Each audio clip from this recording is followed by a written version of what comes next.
Ohio versus Nicholas Monachino. Mr. Quinn is here on behalf of the defendant, Ms. Lewandowski, on behalf of the state. We are here today for a sentencing. The defendant pled guilty to 2 counts of aggravated vehicular homicide, both felonies of the second degree, which are qualifying counts on each count, which may bring with them from 2 to 8 years in prison up to an indefinite sentence of 12 years, up to a $15,000 fine in court costs, and a lifetime license suspension. He also pled guilty to failure to stop after an accident, felony of the third degree, which may bring with it up to 36 months in prison, up to a $10,000 fine in court costs. And he pled guilty to operating a vehicle under the influence of drugs or alcohol, a first offense OVI, high tier, which may bring with it up to 180 days local jail, up to a $1,075 fine in court costs, and again, a mandatory license suspension. Before I sentence the defendant, I'd like to hear from you, Mr. Quinn. Yes, Your Honor. Good morning, Your Honor. Good morning, Tartaglias, Tucholskis, Monachinos, and everybody else who's mentioned the prosecutor. As I sit in this courtroom today, all I feel and see is tragedy, overwhelming pain, suffering on both sides of the fence. Nobody's a winner here. For the Tartaglios and Tucholsky families, you suddenly lost 2 valuable, loving, important members of your family. Sarah was just taken away from you in an instant. You didn't get to say goodbye or anything. In split seconds, Sarah's life was gone, taken by Nicholas Monachino. For the Tucholsky family, you all went through a gut-wrenching period of time where you were hoping, praying that he was going to survive and he was going to be okay. Probably making deals for his welfare and asked that he be spared. And unfortunately, nothing happened good, and he passed away also. 2 innocent, good, loving family members were torn away from you. Sarah and Ryan were young, in the prime of their lives, had so much more to give to you and everybody else. You lost a daughter, a mom, a sister, a good friend, son, brother. Doesn't seem fair. It's impossible to understand why Sarah and Ryan were taken from you. There's no good reason for that. It just doesn't make sense. It's hard to do. It's possible to understand why so much pain and suffering and grief has been thrown on you and you have to endure. And when's it going to go away? When am I going to get over this? When's that hole in my heart going to go away from these 2 people who we don't have anymore? We can't understand or accept God's will in these situations, and no family should ever have to go through this. Sarah and Ryan had so much life, so many good things to do, so much love and joy to share with all of you, and they can't. So how do you heal? How do you deal with this? When does the pain and sadness and suffering go away?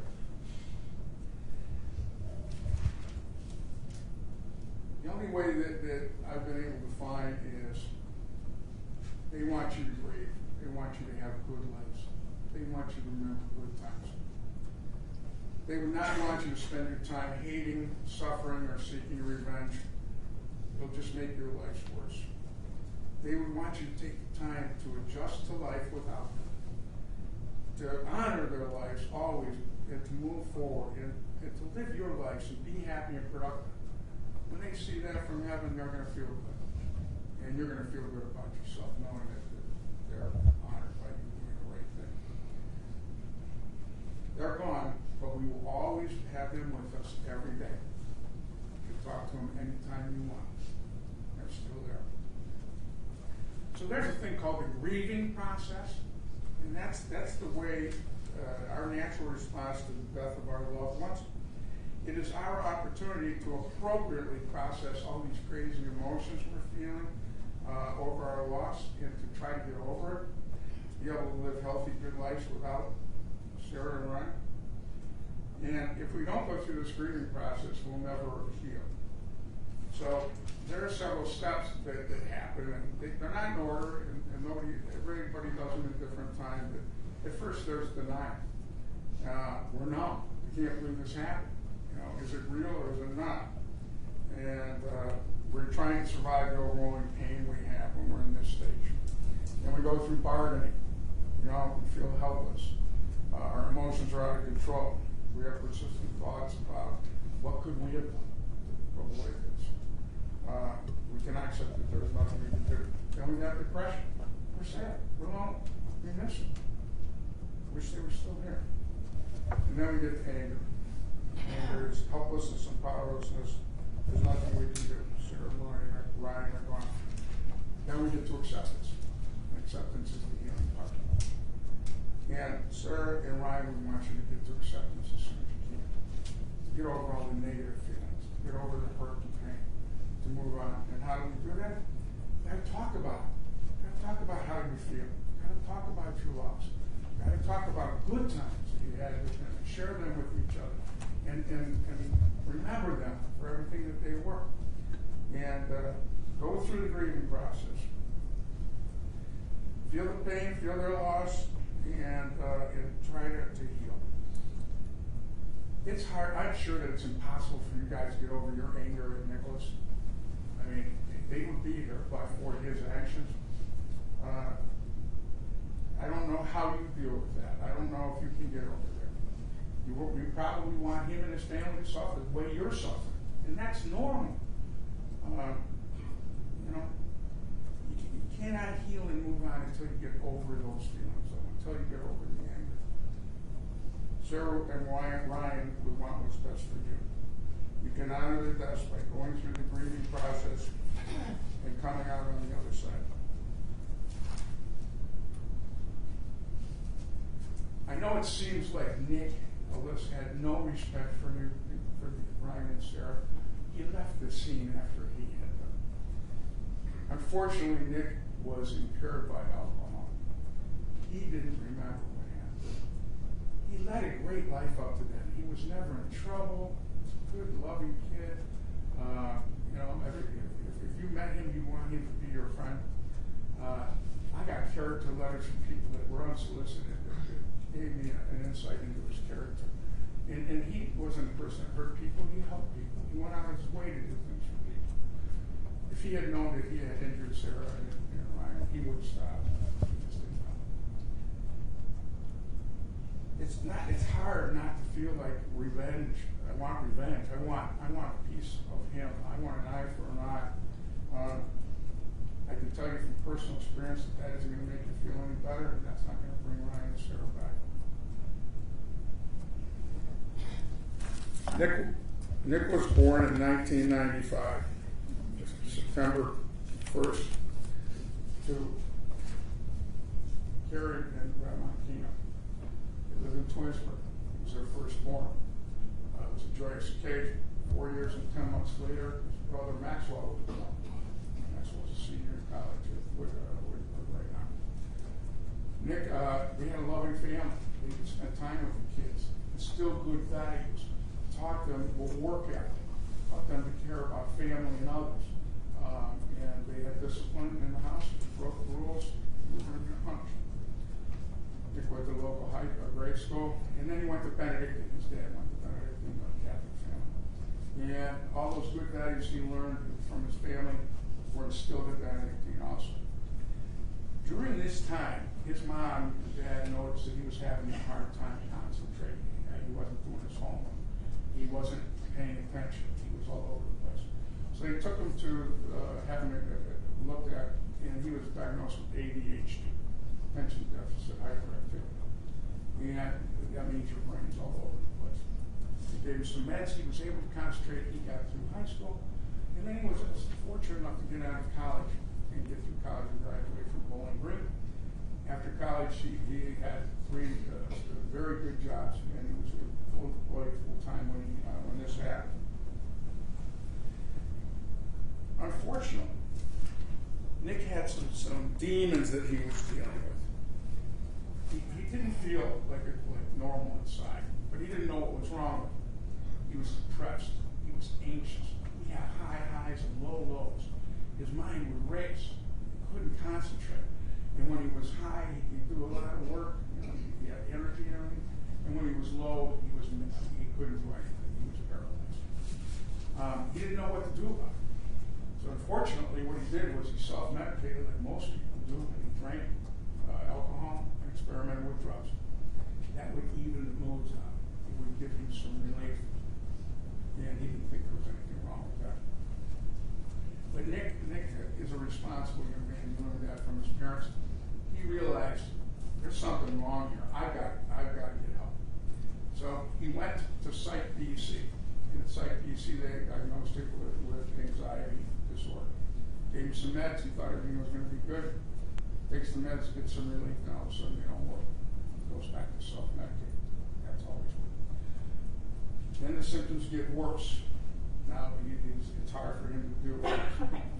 He goes to his family doctor. She gives him some more meds. They help for a while, and they don't work. And that's what happened on this particular day. Nick woke up. He had these demons in his head that he didn't know what to do with. He tried to work out and calm himself down. Tried to do some chores. Didn't work. He started drinking alcohol. And he drank too much. And he was impaired by alcohol when this accident happened. And as a result of that, he took the lives of Ryan and Sarah.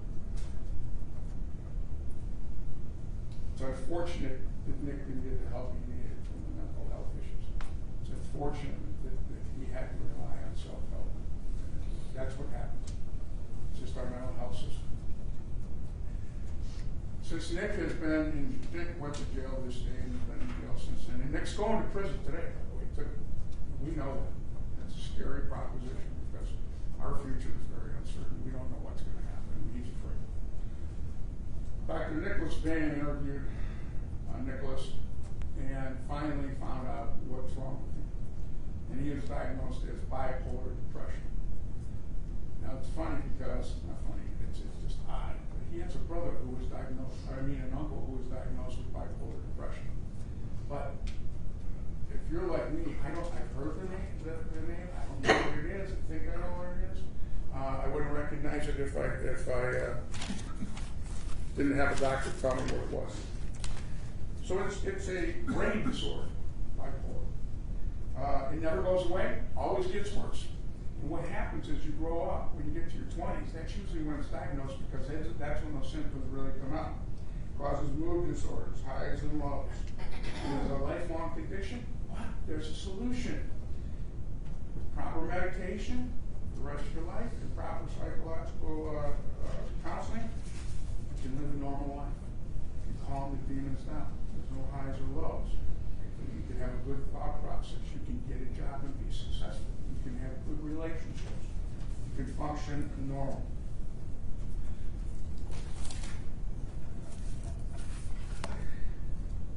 Nicholas was confined in his mind all of his life. He never knew how to get out of it. He never knew how to think properly. He never knew how to finish a task. He never knew how to get a good solution for a problem. It's a mental health illness.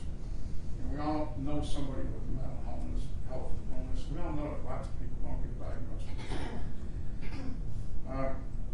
The good news about Nicholas, if you want to call it that, is Nicholas got into AA.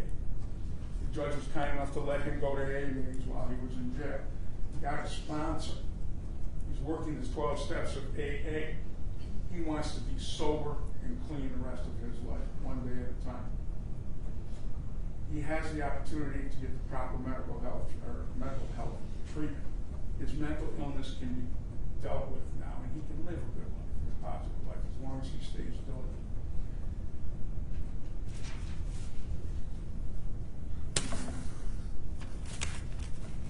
Like I said, Nick is going to prison today. And it's scary to him.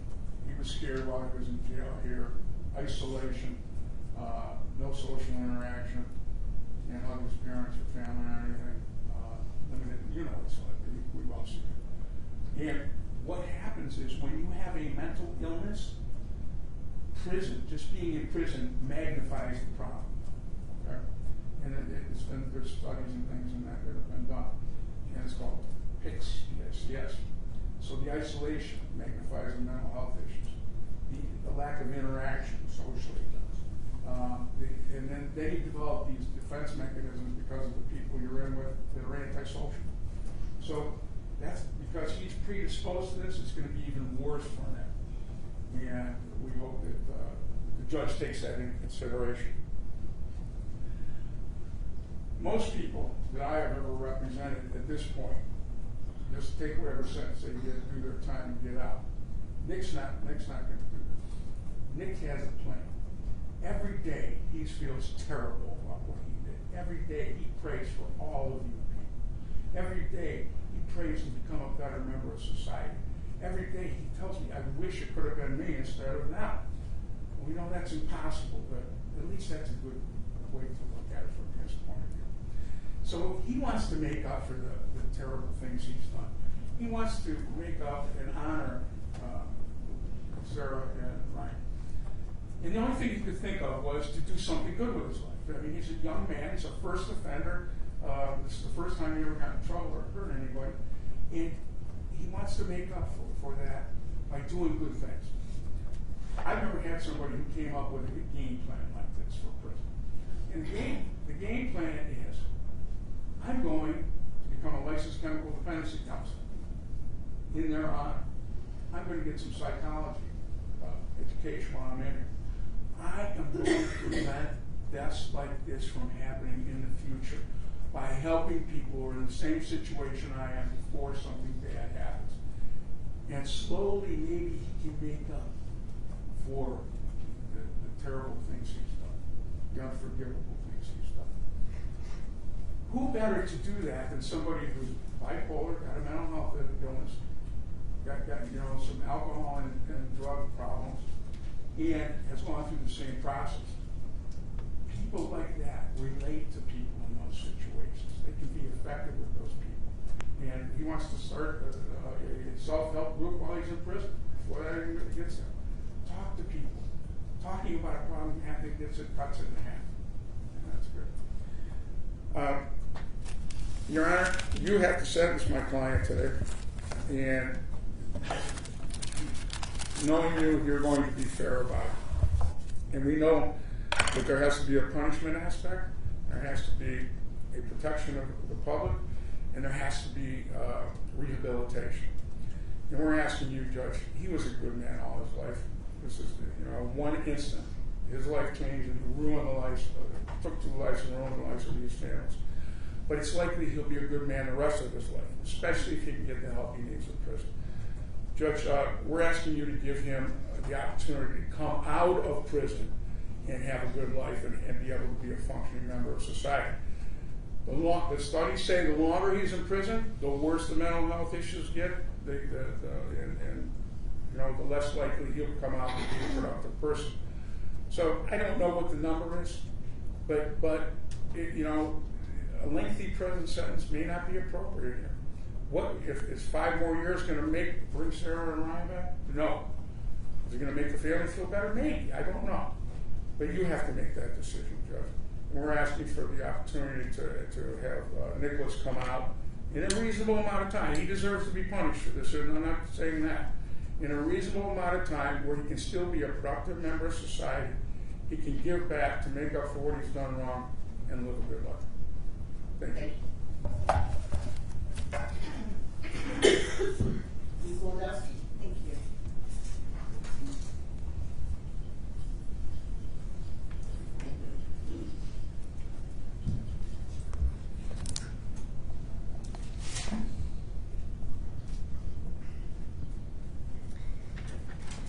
It's ironic, Your Honor, how your last day on earth can start out like a normal day, kissing your sweet children goodbye as they depart for school, having a morning phone conversation with a treasured family member, and making plans with loved ones for the upcoming days. If only we had the foresight to know this would be the last time. The last kiss, the last hug, our last conversation. Perhaps we would kiss a little deeper, hug a little tighter, and speak a little sweeter. Life is so unfair. Two beautiful people were taken, Sarah Tartaglio and Ryan Tucholsky were taken from our world far too soon. Judge, this couple had a love for life and a quest for living it. Surely the family members would like this court and the defendant to know who these loved ones were, Sarah and Ryan. And perhaps maybe the defendant could just fully understand the profound suffering and dark void this family now feels. Life will never be the same for these family members. Their lives are like broken days, consumed with sorrow. And at this time, I'd like to share just some of the highlights about the people this man took. Sarah was just 40 years old when she died. She was truly in the prime of her life. Sarah lived her life with intensity and zeal. She had this big personality. She was fun and enthusiastic, and she loved her family in a huge way. She was so close to her mother, Regina, and her sister, Christine. In fact, many people felt that she was the pinnacle of their lives. She was so loved. But above everything, Sarah was a loving mother to Jack and Vincent. Her boys were her life, her pride, her joy. She looked at everything through the eyes of her sons. Sarah was captivated by Jack and Vincent. She was this awesome mother. She was drawn to whatever interests her boys had. She was so active in their lives. Even today, she walks by their side in awe of their presence, cheering them on through their life's journeys. Sarah will forever remain in the hearts of those she loved. Ryan was 29 years old when he passed away. He too was loved by so many. He was an earnest, genuine, and heartfelt man. He was as authentic as they come. Kind, so kind. He was truly a gentle soul. Ryan was a deep-rooted person who was generous to all. Ryan was an organ donor, and because of his commitment to the common good of others, his final act was to give life to others. Such a noble man. Even in his death, his memory will live on. Ryan had many hobbies he loved and enjoyed in life. He adored nature and caring for animals. He enjoyed working side by side with his stepdad, John. And Ryan loved his family. He treasured his brother, Andrew, and his mother, Diane. In fact, I think it's obvious that Ryan's beloved mother, Diane, taught her son so many of the special and gentle ways because Ryan and Diane have a remarkable tenderness about them. And I believe that those qualities contributed to the special bond Ryan and Sarah shared because the couple was dynamic and they had this fierce and passionate love for one another. Some say this couple parted this world together because of the profound love they had for each other. This is just a small glimpse of the remarkable people that Nicholas Monachino took on that fateful day of April 29, 2022. Judge, these facts are just so devastating. They're difficult to hear. But I'd like to briefly outline the facts as the state of Ohio knows them. It was just 7 p.m. Sarah and Ryan were celebrating a promotion she had received. And there was talk of attending Sarah's nephew's baseball game. It was a seasonably warm night, so the couple chose to take the motorcycle that spring evening. Unbeknownst to Sarah and Ryan, this would be their last ride. They were traveling eastbound on State Route 82.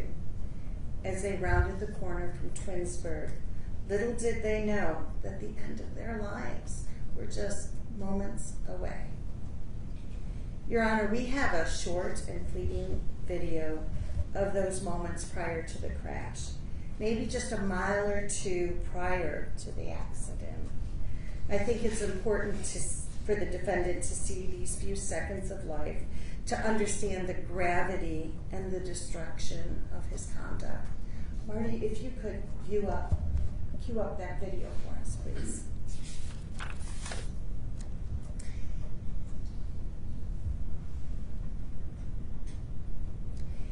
Here's the video. It will depict Ryan and Sarah rounding the corner on their motorcycle. There they are. And creeping up in excessive dangerous speeds will be the defendant, driving his mother's 2016 Infiniti, driving recklessly. You just want to say, stop. Let's have a do-over. Take a different route.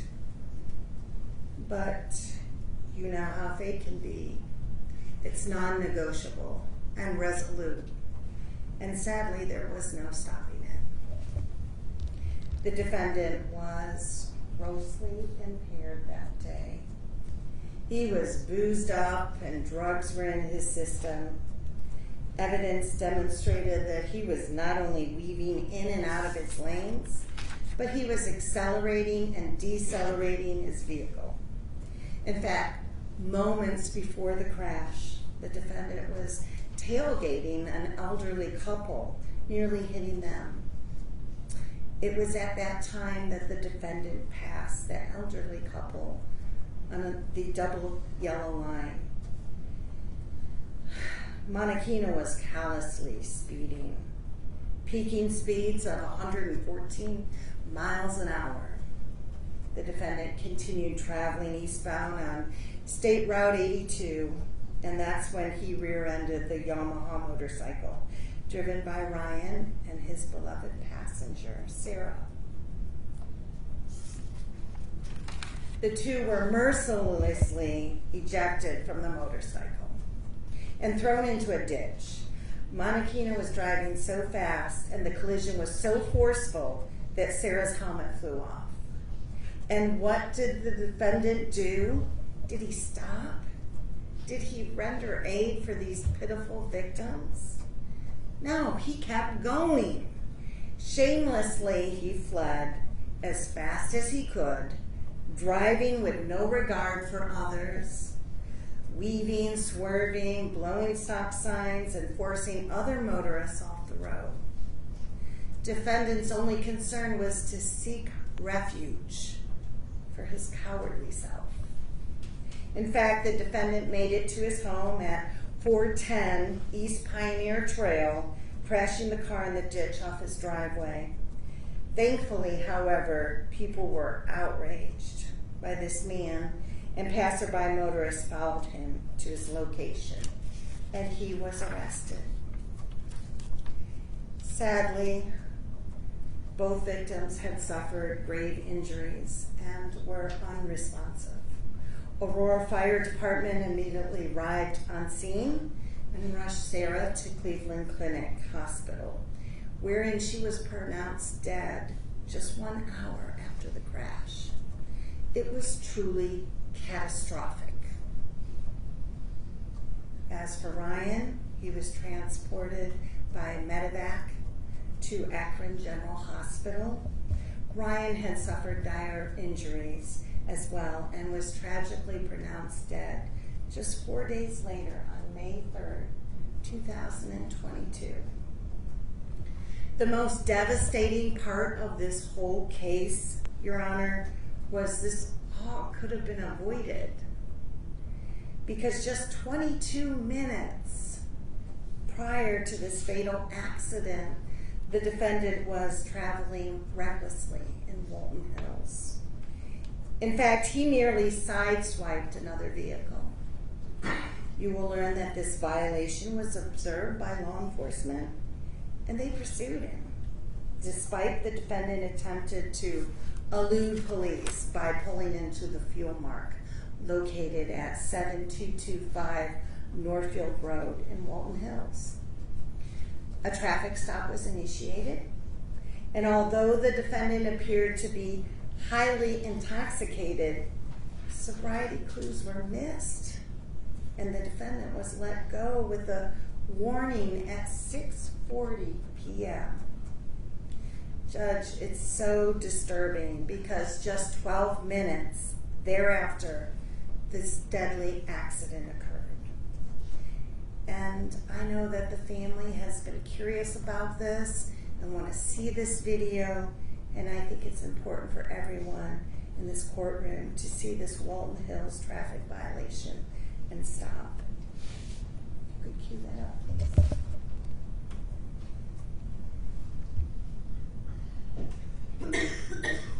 This will be the traffic violation that you will see first. You'll see the defendant driving very fast and almost sideswiping another vehicle in just moments.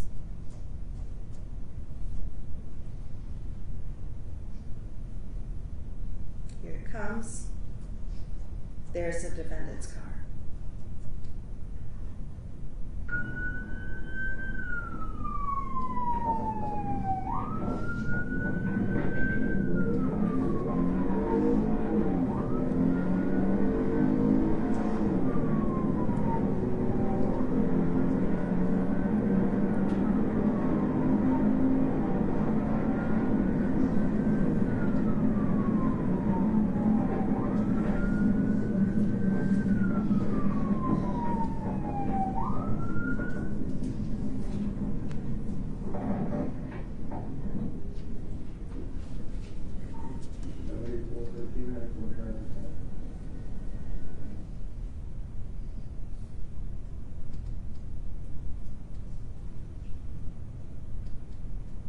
This is the cruiser video, the body cam video, that you will see the entire encounter with the Walton Police Department.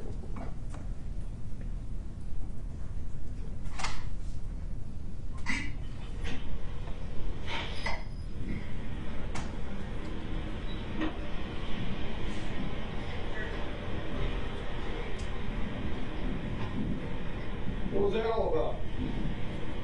I'm sorry, sir. What was that all about? What do you mean? What was that all about? I'm saying to restart my car to put all over the See your license. You think that was safe when you did it? No, but honestly, he was going slower than the speed limit, so I tried. Oh, that's a great way to get in a crash, wasn't it? No, I mean, honestly, It's called reckless operation. sir, here's my license. Yeah, I just want an explanation. He's going slow, so you thought you'd crash into him. No, not at all. Please, no license and stuff. Really? When's the last time you had a ticket? Okay, we're going. Were you there when you got the ticket? When's the last time you had a ticket? Months. Months ago. What was that for? Can't recall. For what? I mean, can't recall. I'm sure you'll be able to find it. Can't recall when you got a ticket a few months ago. Sir. I got a speeding ticket in 1995, October 13th of 1995, for traveling 18 miles over the speed limit on the turnpike. If I can remember that from 25 years That's ago, me. you can probably remember when you got one a few months ago. I don't appreciate you driving like that. And honestly, as soon as I passed you, I was, honestly, it was like not the right time, not the right place. Do you think you're going a little fast? Yeah. No, let's be honest No? here. Were you doing 35? Yeah, oh, of course. I mean, no, yeah. All right.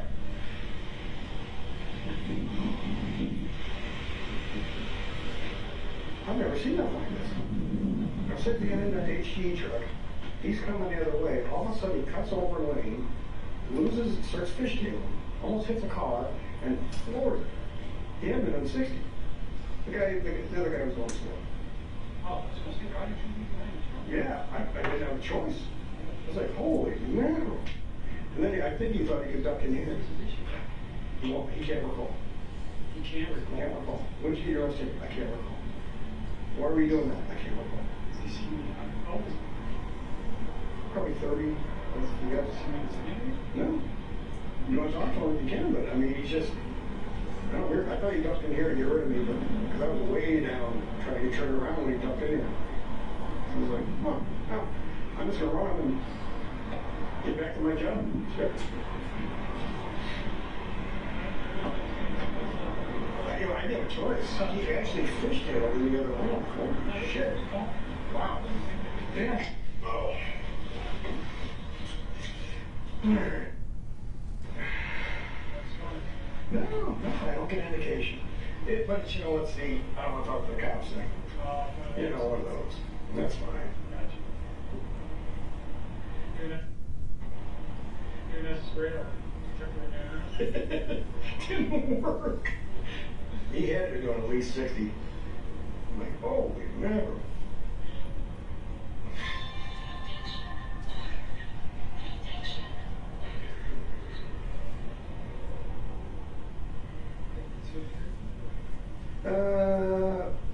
Says protection order. Let me see. He doesn't own the car. Ayana Ware owns the car, a black female.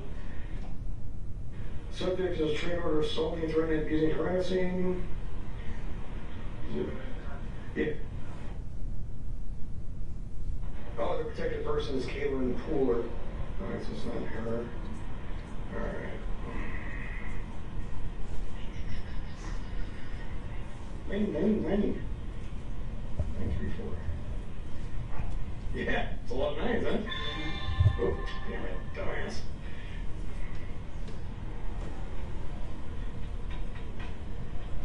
I think I doesn't.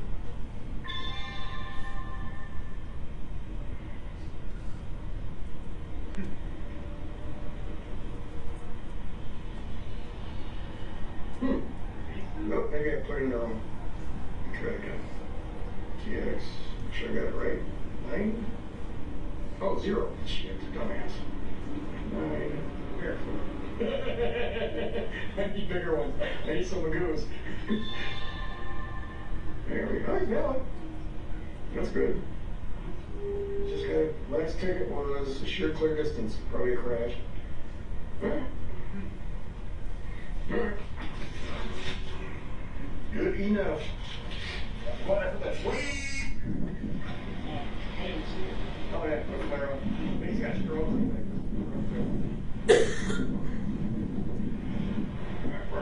You gotta slow down a little bit, okay? Be patient.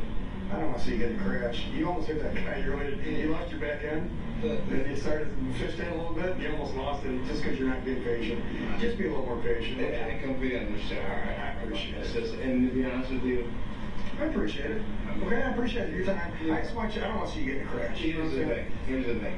Everyone's got this persona. Those little cows, better assholes.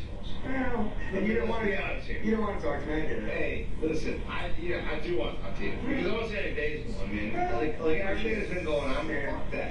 Well, you just had a bad time to do that. It really was. All right, do that. You understand? Take it down about 30 miles an hour. Hey, cool. All right. Hey, by the way, Yeah. how's your family doing? Everyone's good. Everyone's good? Doing good this year? I'll give you a fist bump. Hey, All right? I'm just saying. Take it down now. That's why I pulled the gas. It's something like, listen, I do now that I'm hitting traffic because it's already too late. That's what I'm saying. It's bad time. And tell your partners too.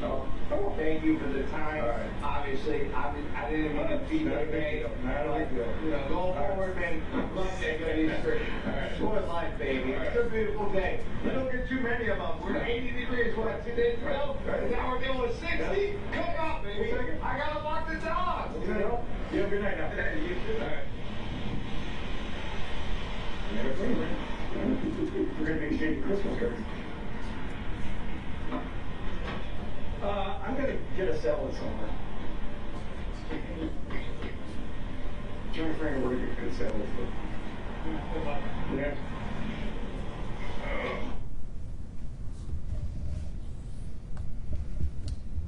video is so disturbing, it's just difficult to digest and challenging to comprehend. Hindsight is 20/20, I know.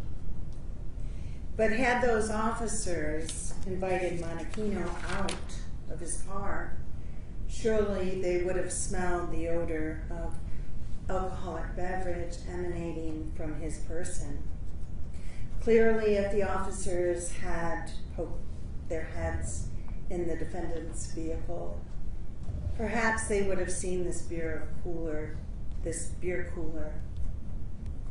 Perhaps if they had inventoried the car, maybe they would have found Brazolone, a street drug, an illegal manufactured depressant, which is a Schedule I controlled substance. Clearly, this man was impaired. The Aurora Police Department immediately knew that this man was impaired. The defendant was sort of slumped over in his vehicle. He had crashed his car in the drainage ditch. The officer knew that he was out of it, and rightfully, they had pulled Monachino out of his vehicle and put him in handcuffs. The defendant was then rambling incoherent comments, and the Good Samaritans that followed him to the house and called the police, they knew he was tanked. In fact, one of the kids tells the officers he is drunk as can be. At this time, I'd like to show you the video of the Aurora Police Department's first contact with the defendant.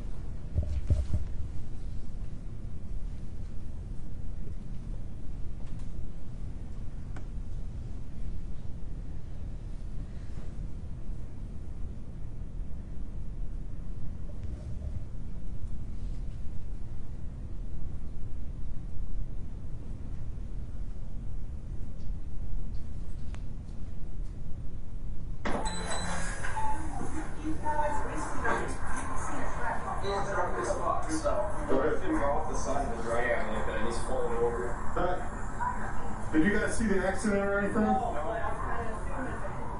Okay.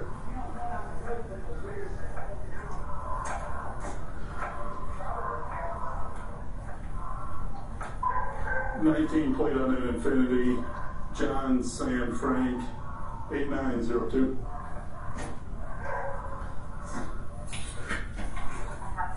Come on, everyone. Put your hands behind your back. Yeah. Put your hands behind your back.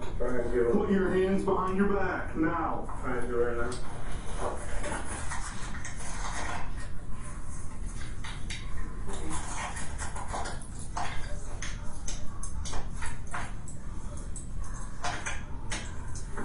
So over here. Spread your feet for me. You got weapons on you or anything that's gonna poke me, stick me, cut me? No, sir.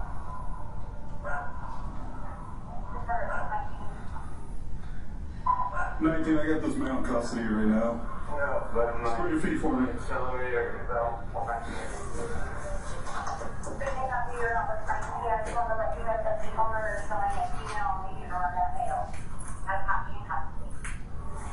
Accelerator literally has been come up. Really, and then as I press it, it goes. It does not stop. What's this spilled all over you? What? What's spilled all over you? I have no idea. Where's your ID at? Where Where do you come from? Garfield, just got all okay. Literally had one thing and everything checked out. You just dig around the car when I get out of here. Okay. You ready? Yeah, no, I mean, no, we're gonna get up. You get better. Go hand down. Alright, just go ahead, Paul. I got you.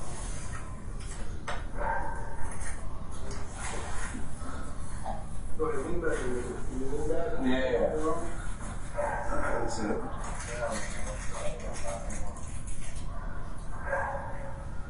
Alright, step back for it. We're gonna go ahead and get you in the car.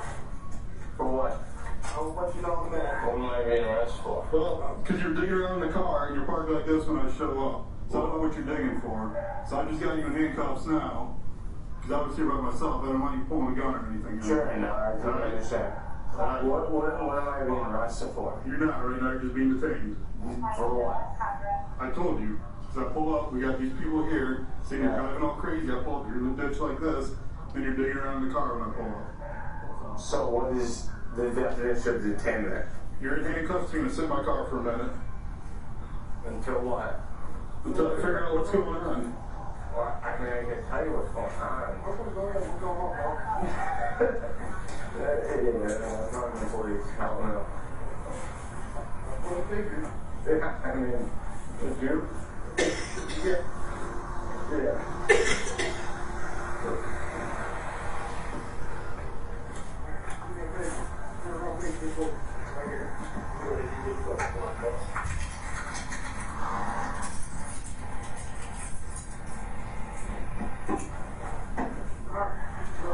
Wash your hands, get in.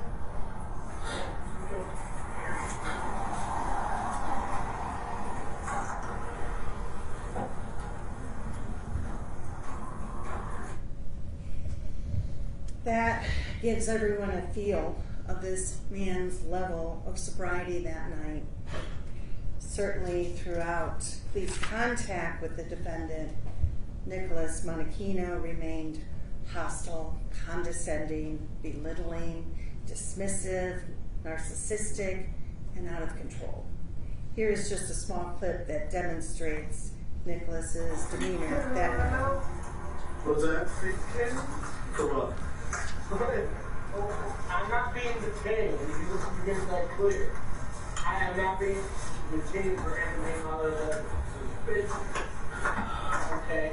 What am I being arrested So I'm not going to explain. I'm not going to explain it again, okay? for? What? I said I'm not going to explain it I again, know. okay? You haven't explained shit in the beginning. Other than I asked you numerous times to stop beating on my window. Beating on your window. Correct. Because I'm trying to explain to you my perspective, and I'm also trying to understand why I'm here. Okay. Okay? You talk to the property owner, what they say. Who? My parents standing right there. What did they say? What did they say about what? What would they say about anything? Nothing. Great, so I'm detained. What the fuck is the problem here?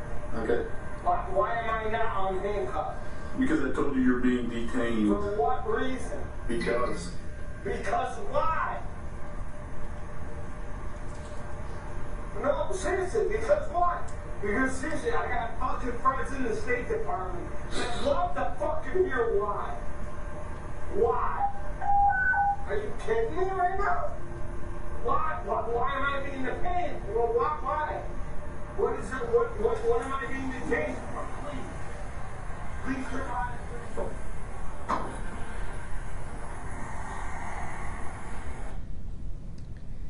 The defendant's blood was taken 4 hours after the crash.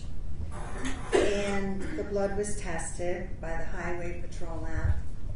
And forensic testing revealed Monachino's was twice over the legal limit at 0.175 grams by weight of alcohol per 100 milliliters of whole blood. Further testing established per se cocaine metabolite and per se THC metabolite. Now, scientifically, Judge, I can't tell you whether he did the cocaine or the marijuana moments before the crash or if it was in his system the night before. All scientists can say is it is indeed present in his system. Your Honor, just some closing remarks in conclusion. I believe that the record is clear. The defendant's criminal conduct is so severe that maximum sentences are appropriate. Not only were the injuries exacerbated by the death of 2 victims, but the deceased victims suffered serious physical harm, and the surviving victims suffer from severe emotional and psychological harm. And due to the loss of their mother, Sarah, Jack and Vincent now suffer economic harm. Further, the defendant's inaction of stopping and rendering aid was so merciless and severe that maximum consecutive sentences are warranted. Therefore, consecutive sentences are necessary to punish the defendant. Wherefore, the state of Ohio respectfully requests a sentence of maximum consecutive time. And at this time, the state would like to offer the testimony of family members who wish to address the court for the court's consideration. First, I'd like to bring up Diane.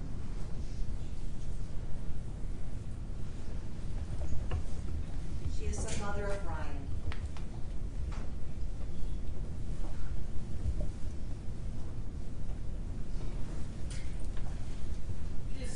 Please stand at the podium, state your full name, and spell your last name correctly, and then just talk.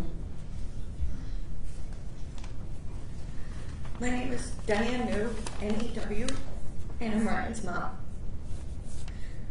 How does losing Ryan impact us? It doesn't. It shatters us. Each time that one song comes on, or a movie is played, or his favorite food is eaten, each time anything that reminds us of Ryan happens, we hurt. I will never see his smile or get another hug. The simple things. Those things, the things that made up our Ryan, are now just painful reminders that he is no longer with us. They set out in the sunshine that day to go for a ride on the bike that they both enjoyed. They loved the wind blowing and Sarah having her arms around Ryan. They were happy that day. They were off to celebrate a job promotion for Sarah. Things were looking bright for them. Sarah was his reason for living, the best thing that ever happened to him, and we lost her too. Sarah and her boys were his family, and he was so proud of that. Ryan and Sarah were a beautiful couple. They made their corner of the world a better place. They lit up the holidays and they enjoyed life. Losing them both is something we will never get over. Their chairs will sit empty this holiday season and every holiday after that. I wish I could put into words just how painful that is. They were going to get married. He was preparing to propose. They were going to add to the beautiful family that they already had, and Ryan was so excited to become a father himself. We don't get to see that wedding. We don't get to meet your grandchildren, all the things that a mom just waits for when she watches her child turn into a man.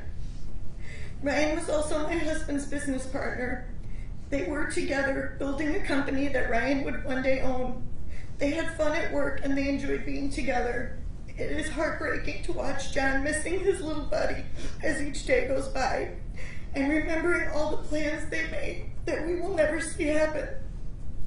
The hardest part of this, the absolute worst part, is that you left them laying there dying. They must have been terrified, and that is on you. I got to hold Ryan's hand for 3 days. On the third day, we took the longest walk of our lives to surgery to disconnect his life support.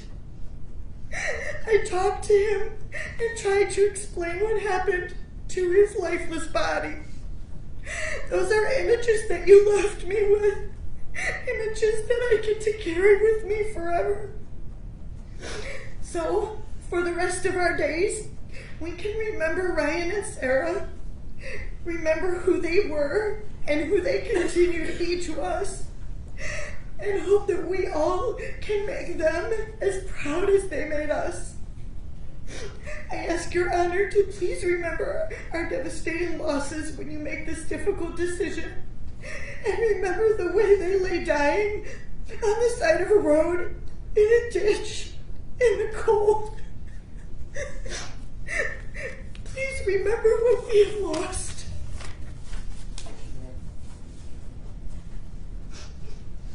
Steve Spookoff.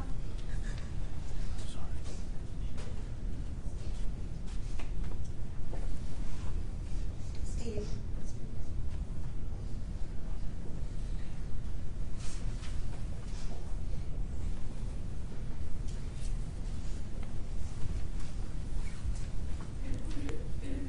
Then, so you state your full name and spell your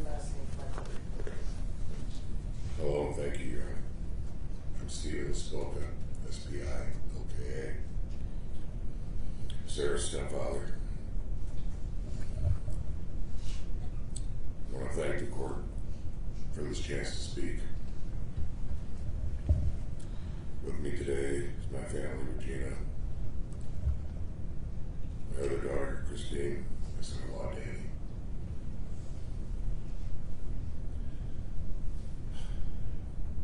I'm here to talk about a daughter,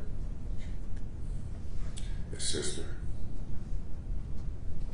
no mother, Sarah,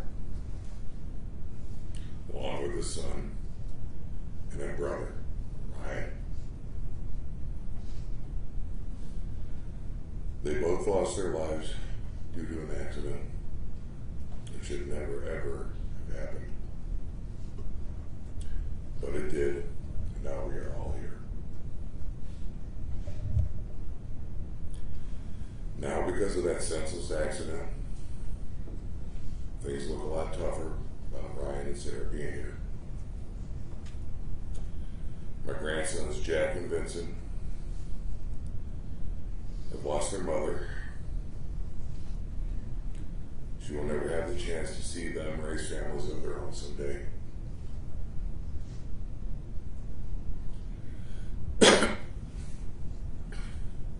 The future always looks better when you get up the next day.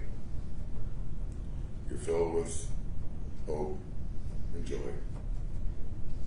that somehow things will get better. But now, there is no next day for Sarah or Ryan. This future for my family and for Ryan's has been changed forever. We will have to live with that the rest of our lives.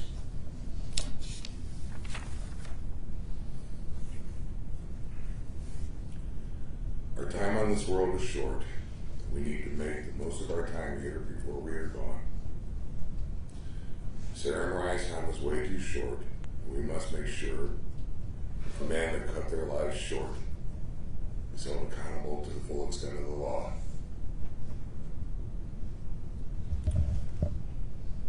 This trial has tried to bring both of our families some sort of justice,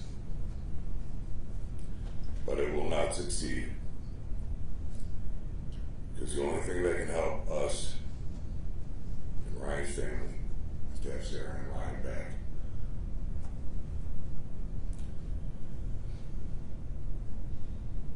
We will have to try very hard to remember our lives with Sarah and Ryan could have been.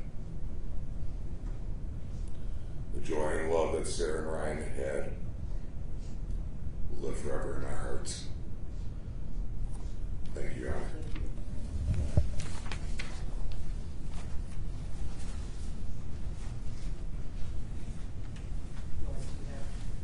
Maria?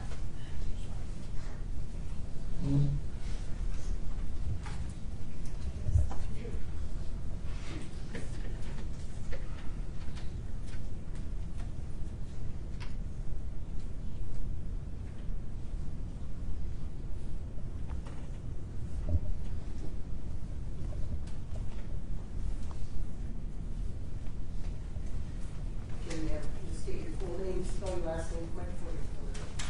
Then just talk. My name is Maria Cone, and thank you, Your Honor, and thank you to the court for allowing me to speak. I am Sarah's godmother. My sister Regina is Sarah's mother, and we always just forewent the aunt part because we were that close. Since April, when we lost Sarah and Ryan, we haven't seen our children smile much to speak of at all. But our children the other day were laughing together. I couldn't help but watch my daughter Rose with Sarah's sons, my nephews Vincent and Jack, just sharing a laugh as I watched them. Sarah's face, beautiful, vibrant, and bright, so full of life, was there, and it made me miss her so much when it went away, this vision of her. Too much time has already passed since we've seen her. She was our go-to girl in the family, and in the community, really. The feeling of loss is ungodly. Watching Sister Gina, Sarah's mom, literally crumbling before our eyes, that has been one of the hardest parts. Mrs. Diane knew Ryan's mom has endured hell upon earth too, while suffering the decline in hospital and final transition of her precious son Ryan. Sarah's boys, Jack and Vincent, need their mom. Look at them now. Jack and Vincent, what can you tell them to comfort them? What can you say? What can you say? Sarah's best friend, Christine, her sister, has suffered unimaginable pain and agonizing grief, which has effectively changed her forever. Last December, Sarah and Ryan came to my house where my husband and I were hosting Christmas. They were at the house with John New, Ryan's dad and business partner. All three were replacing a tile floor. The love in that room, as those three were, is immeasurable. I miss that day. I hold it in a time capsule in my soul. My husband Danny said, there are those who could have done this. Yes, many among us who have driven drunk and could have hit someone.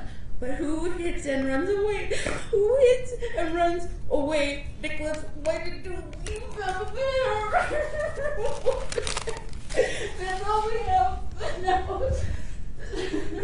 Thank you. I'm so sorry. Christine.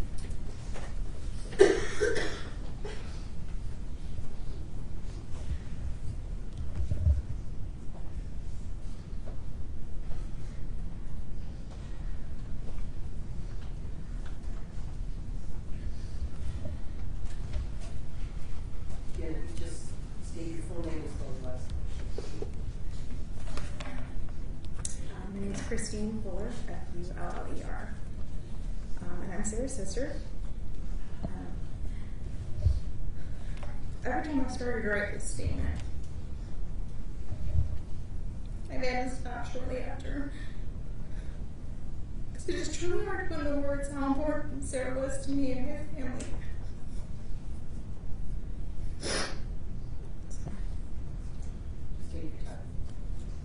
The day that Nicholas killed my sister was the day I lost part of my heart and soul.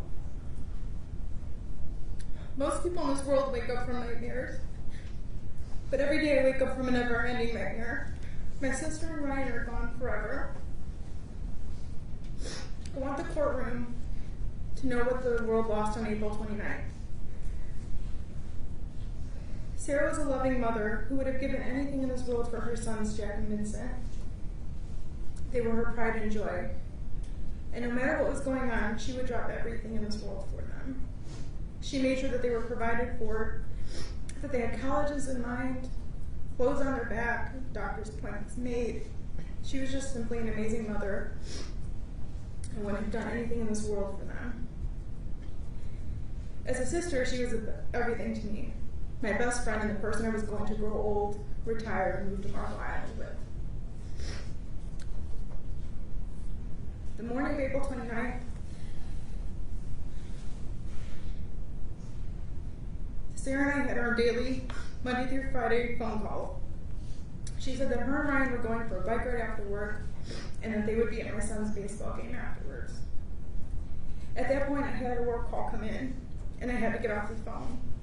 And I would have done anything to stay on that phone call just 5 minutes longer.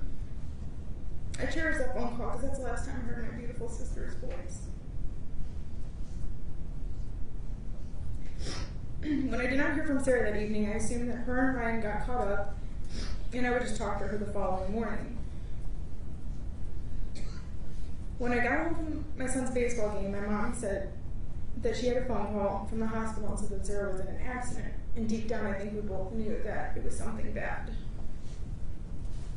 But never in a million years did I think I was going to hear those haunting words. We did everything we could to save her, but she's gone.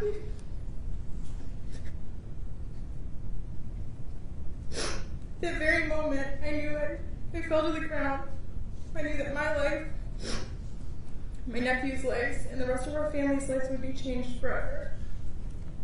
And here are just a few ways that I can explain how our lives will be changed. My sweet nephews will never have their mom taking their prom pictures.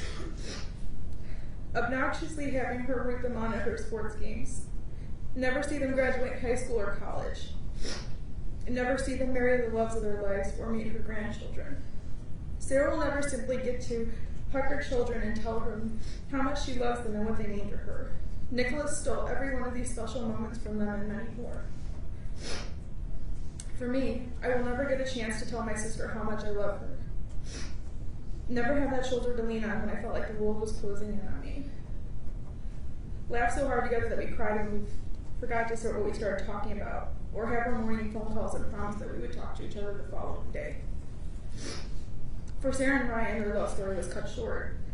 They had plans together, plans to get married. They wanted to buy a house with land on it for themselves and Jack and Vincent. Sarah had been working with her company for quite some time and was climbing the corporate ladder. A week before she was killed, she was promoted to regional director of the dental company that she was working for. She was doing great and was able to provide for her family like never before. Ryan was starting a promising company with his dad, John. I was excited to be starting a life with him and Sarah and building something together for them as a family. They were nothing more than Rob and Nicholas's actions. Even though Sarah is gone, I think about how lucky and blessed I am to have such an amazing sister. Many people in this world do not get to have a bond like we did. Not only do I have an amazing sister, but a best friend, and every day for the rest of my life I will hold her 10 close. Until I see her again, all I have of my sister is what stands behind me. Nicholas, this is all I have left of my sister. If Sarah could talk to me right now, she would tell me everything's going to be okay. Life is going not the way it should be, but things happen for a reason. But that does not settle with me because I know what type of person Sarah was. She was one of the kindest people on earth, and she didn't deserve this. She should be at our Thanksgiving table this year cracking jokes. We should be together at Christmas sitting in front of the fireplace watching our boys open up their gifts. Instead, the holidays are going to be forever empty and sad. We will never have a normal family event ever again.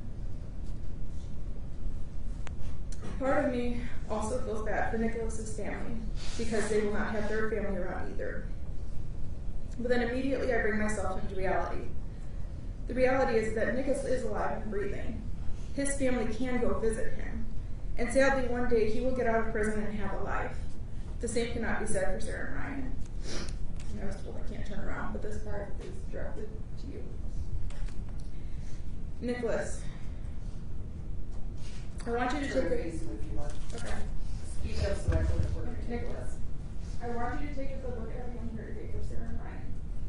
I especially want you to look at her boys, Jack and Vincent. I want you to burn their faces into your head and think about what you took from them for the rest of your life. I want you to know that Sarah had a bleeding heart. And sometimes I think to myself, if Sarah would have been in your position, what would she have done? And I can tell you what my sister would have done. She would have stopped. She would have been strong even though she would have been beating herself up inside. She would have held your hand and said how sorry she was for what she did to you. She would have never left your side even though she made a horrible mistake because that's just the type of person she was. She would have never let you die alone. Or had strangers take care of her mistake. She would have stayed by your side and took accountability for actions. But let me make this very clear to you. My sister would have never been drunk, on drugs, or put people's lives in danger like you did on April 29th. You were careless and I truly hate you for taking away my best friend. Finally, my counselor recently asked me, Christine, could you ever forgive Nicholas for his actions? This is a very simple question for me to answer. My answer to her and to you, Nicholas, is no. When you hit my sister and Ryan, that was bad. But the worst part of all of this is that you hit them and you left them as if they were nothing more than roadkill. Not a concern for them at that moment ran through your head. The only thought you appeared to have is how can I get out of this situation? And then took off for miles as other kind citizen took off after you, and others sat with my sister until she took her last breath.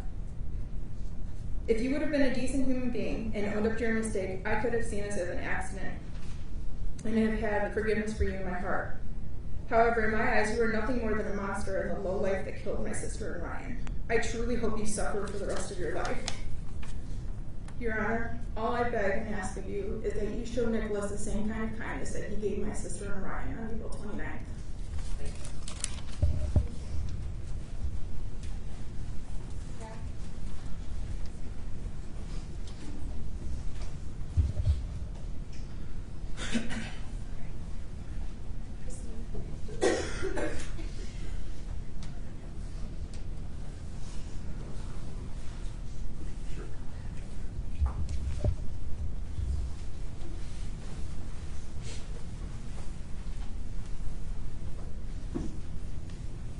Again, you see your names by your last name. Jack, Rebecca, T-A-R-C-H-E, 11. When I first heard about what happened, I couldn't believe it at all. My mom was the strongest person in my life. She was my hero. She would do anything for me and Vincent. She'd make any sacrifices that she needed to make. And she would support me through everything. Whether it be a sport, or maybe she choosing a career path, anything, she would support me. Not as though I think about all the time I'm going to miss with her. Because then she's not going to be at my graduation. She won't be there when I get married.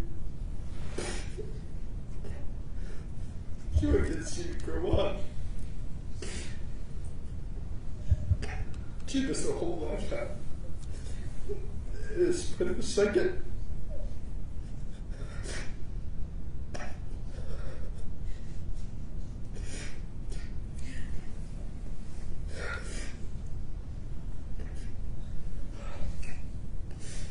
She's the best friend.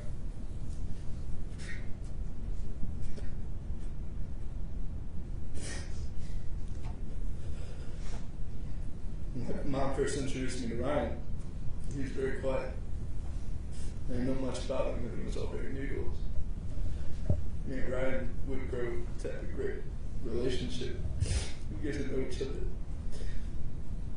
But I wish I would have had that time to spend with Ryan to really get to know him. To make him a big part of my life. I saw Ryan before, and I would look into his eyes and saw that he cared about me and my brother a lot.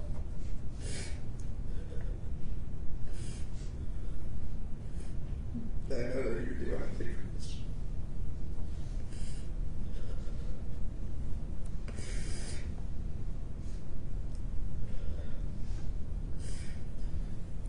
Ryan made my mom happy, so she made me happy. And then just strengthened the relationship. Nicholas, you don't deserve any forgiveness for what you did. You took 2 lives. 2 lives. And you didn't care. You left him. You left my mom, my best friend, on the side of the road. All because of your selfishness.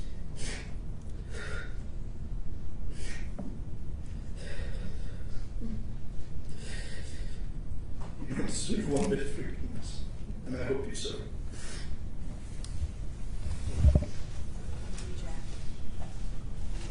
That concludes the state's presentation.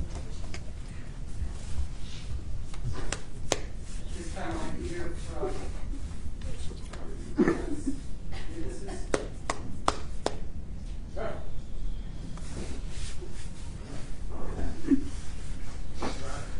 again, just get your full name. Thank you. Kevin Alexanderson, last name spelled A-L-E-S-A-N-D-E-R-S-E-N. Thank you for the opportunity to support Your Honor. To the victims' families, I'm moved with those impact statements. They're compelling, and I'm so sorry for your loss. And nothing I can say is going to make this right or make you feel better. And I feel, it's just insurmountable about this tragedy. And it is a tragedy. And I'm here today because I knew Nick through high school, college, and while he was working, he would come to my house. And I tell you, the videos I saw are disturbing. But this is not the Nick that I knew the time he was in high school, college, and on. He had a good heart. He still has a good heart. He was helpful. He was always there for his friends. My son Blair's here. He was always there for Blair and other people.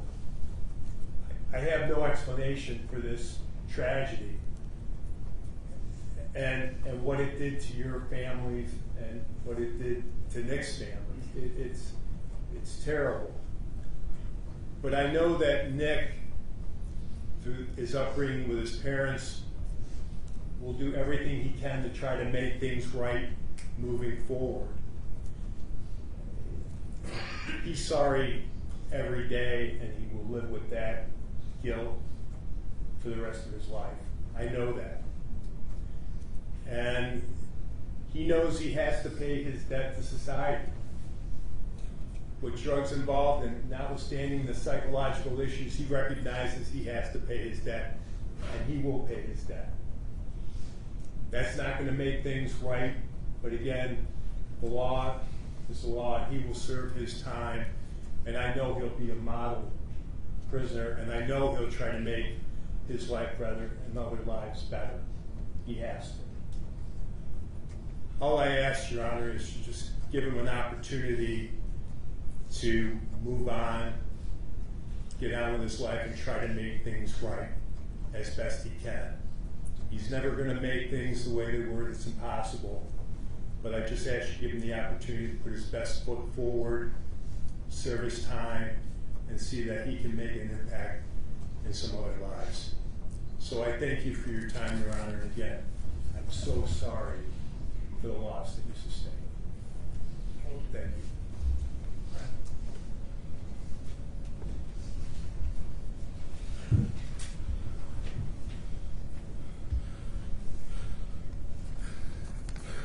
My name is Brett Monachino, M-O-N-A-C-H-I-N-O. I'm Nicholas's father. First, I want to say this is a tragedy. And I'm sorry to the families of Sarah Tattaglio and Ryan Tattleski. Both Carrie, my wife, and I cannot even begin to imagine what their life is without their loved ones. To Jack and Vincent, I know your dad is helping you cope with this tragic loss, but not having a mother is irreplaceable. Moms have a special relationship with their children that a dad does not. I'm truly sorry for the loss of your mom. I'm hoping that Nicholas accept the responsibility, because this will help provide closure to help with both families' healing process. Our family continues to pray for the families of Sarah and Ryan. Nicholas is our oldest son, and Maxwell is his younger brother. Both attended Benedictine like I did, along with my brother Wesley, who's here. They both learned what it takes to become men of Benedictine and practice the Catholic faith that we live as a family. Our faith is really being tested, and we have talked with Nicholas about the power of prayer to St. Benedict to help him with this situation. We do hope and pray that Nicholas receives the right help that he needs to deal with his health issues. Dr. Bain diagnosed the bipolar along with other various problems. When Nicholas went to Bowling Green, he finished school in 4 years and was a member of fraternity. He focused on what was needed and achieved a degree in 4 years, even though he had different issues bothering him. Your Honor, please have mercy on Nicholas and provide him a fair sentence to where he can lead a productive life once he's out. He has told us he wants to obtain an MBA and become a counselor to help others understand the gravity of the situation he put himself in. If he could prevent another person from making this tragic mistake, then I feel he's helping all families heal. He has told us that every night he thinks about that fatal mistake and will have to live with that for the rest of his life. Nicholas has remorse for Sarah Ryan's family. Along will continue to have him in his prayers. My wife and I are worried about Nicholas' state of mind and well-being if he receives a long sentence. There are many family members that believe in Nicholas and will help support him after his release to become the person that will help others learn from this situation. In closing, please believe this was a tragic mistake that Nicholas made, and he's a genuine good person who will be productive once he's out. Carrie and I hope we can live long enough to hug Nicholas and support him as he leads a productive life. We love you, Nicholas. Your Honor, and to both families, thank you for allowing me to speak.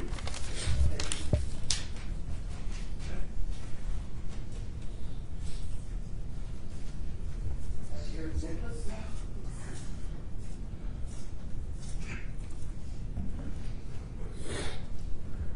Thank you, Your Honor, for the 27 years old now, and for the past 11 years, I've struggled with alcohol, I've struggled with depression, and for 11 years I've been able to hide these problems from everyone. I've always been embarrassed, always been ashamed, always been afraid, and until April 29th, these problems only hurt myself. And now that they've taken the lives of 2 people, Ryan and Sarah,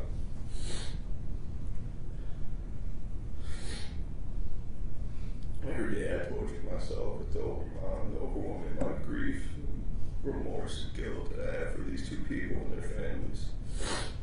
You know, not a second goes by that I wish I could switch places with these people, give them back to their families.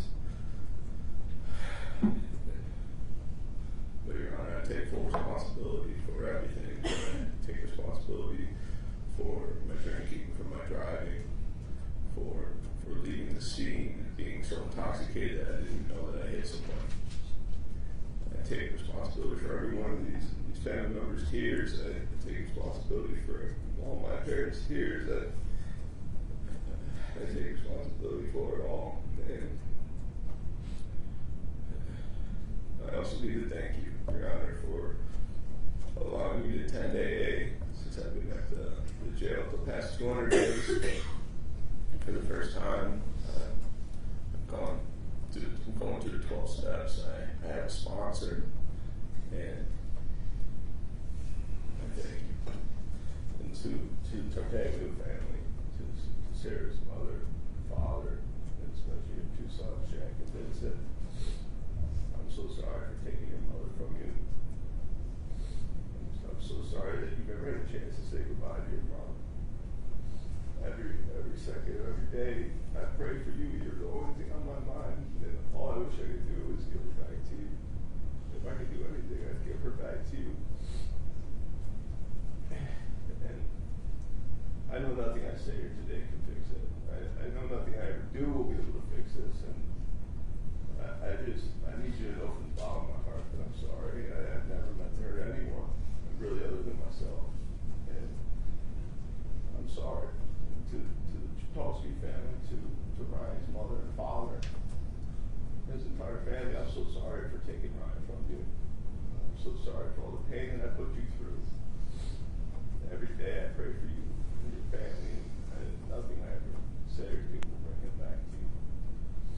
And I need you to know I'm sorry. I'm so sorry for everything that I put you through. I'm so sorry that for those 4 days to the Tartaglias that you never got to say goodbye to your mom. And the 4 days that you didn't know what was going to happen with Ryan. I'm sorry.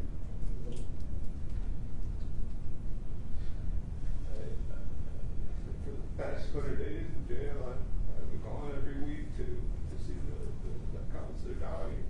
And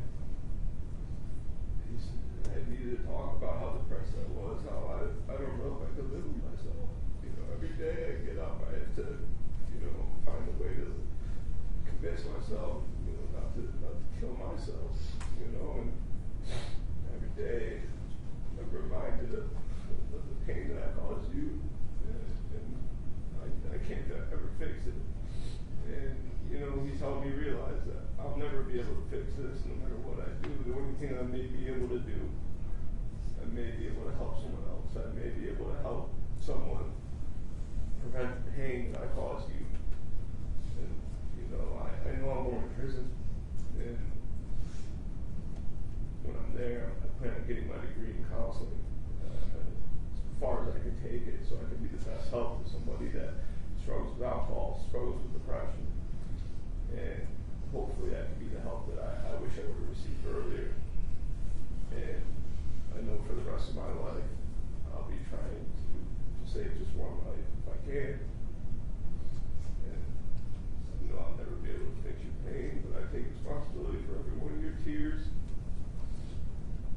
And I need you to know from the bottom of my heart that I'm sorry. I'll never ask for your forgiveness because, you know, I don't think I would be able to forgive myself. But I need you to know that I'm sorry. Thank you. Thank you, Your Honor. Look around this room. Two very nice families.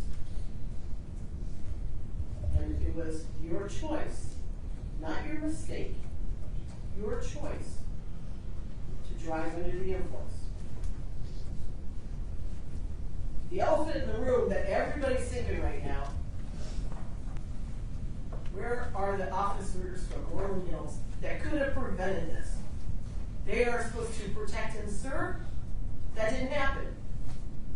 Anyone could tell that you were under the influence. Anyone. I'm not excusing you at all. But where was the protect and serve? We wouldn't be here.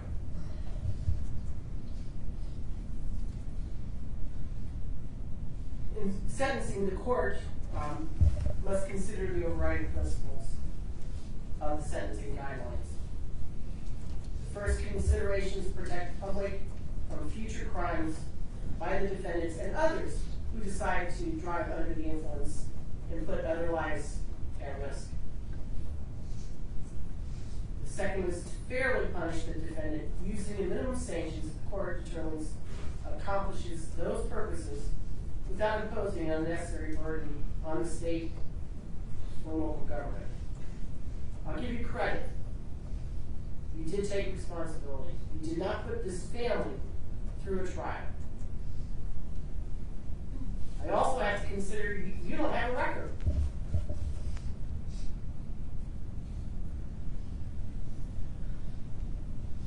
The court understands and has taken into consideration the need to incapacitate the defendant, deterring the defendant, and again, others like the defendant from future crimes, rehabilitating the defendant, making restitution to the victim of the crime or the public or both. When all the factors, a prison term is consistent with the purpose and principles of the sentencing guidelines, and the defendant is not amenable to community-controlled sanctions.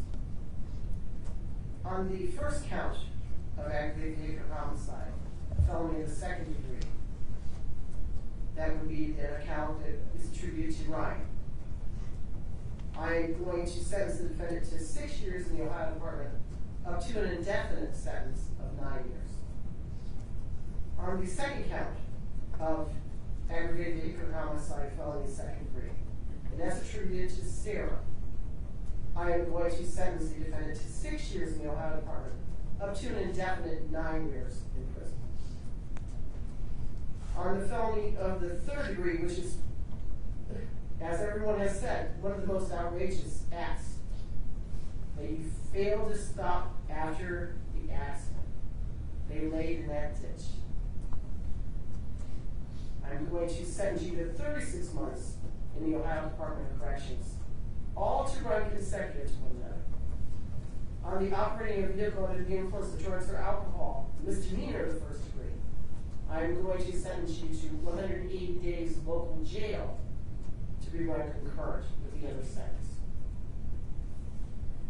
I need to go over now what a qualifying count means, and that's attributed to the aggravated vehicular homicides on Ryan and Sarah. I'm required to read this to the defendant.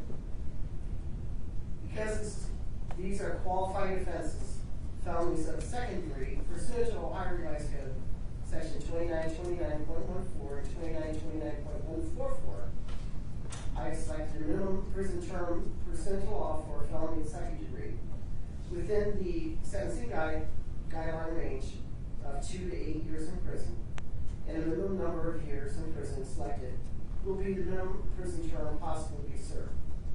The maximum prison term possible that can be imposed when sentencing an individual qualifying counts, such as these, felonies of the second degree, is determined by taking actual minimum prison term imposed by me at sentencing plus an additional 50% or half of the minimum prison term imposed on the qualifying felony of second degree offense that you were being sentenced on. In summary, as a result of your plea to this felony of these felonies of the second degree, you are facing a possible maximum prison term of 12 years in prison, calculated as a possible minimum term of 8 years, coupled with an additional possible 4 years additional in prison, pursuant to Ohio Revised Code 2929.14 and 2929.144. Under the Ohio Revised Code, it is remotely presumed that you will be released on the expiration of the minimum prison term imposed, or a presumptive earned early release date, as defined in Ohio Revised Code 2967.271, whichever is earlier. The Department of Rehabilitation and Corrections may rebut this presumption if at a hearing held under Ohio Revised Code 2967.271,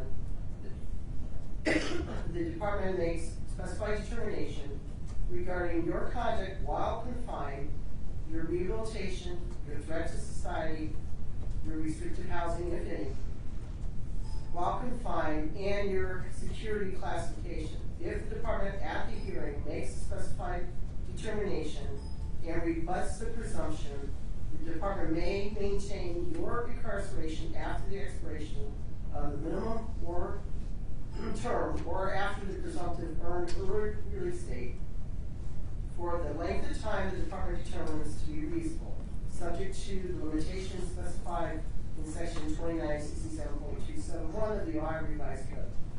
The department may make the specified determination and maintain your incarceration more than one time, subject to the limitations specified in section 2967.271 of the Ohio Revised Code.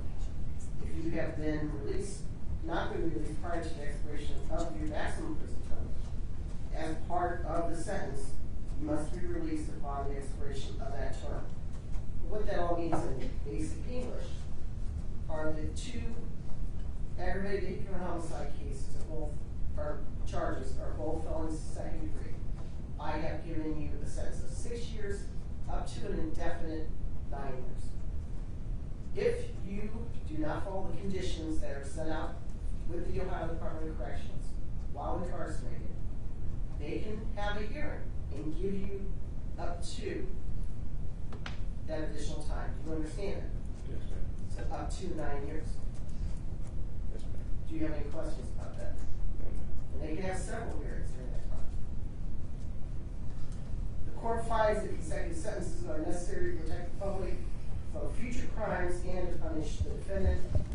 Consecutive sentences are not disproportionate to the seriousness of the defendant's conduct and to the danger the defendant poses to the public. Now, at least 2 or more of the offenses were committed as part of one or more courses of conduct, and the harm caused by 2 or more of the multiple offenses committed was so great or unusual that no single prison term adequately reflects the seriousness of the conduct. I'm also going to credit you with 200 days served to date in the Portage County Jail. I will assess you a fine of $1,000 in court costs, allow you 15 years to pay. If you cannot pay when you get out, you may do community work service through our adult probation department of up to 40 hours a week at $10 per hour. You will also receive a lifetime license suspension. Sir, you will be subject to post-release control pursuant to Ohio Revised Code 2967.28. If you violate the terms of your post-release control, you could receive an additional prison term not to exceed 50% of your original prison term. Post-release control period in this particular case is mandatory 18 months up to 3 years. Your potential penalty could be up to half of your sentence. Do you understand that? That's imposed by parole authorities. Sir, as a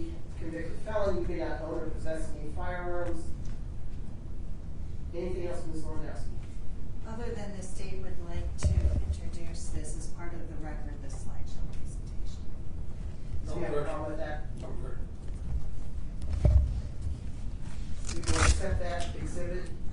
Anything else on behalf of the defendant? No, Your Honor. Again, Judge, yes. may we approach? Yes.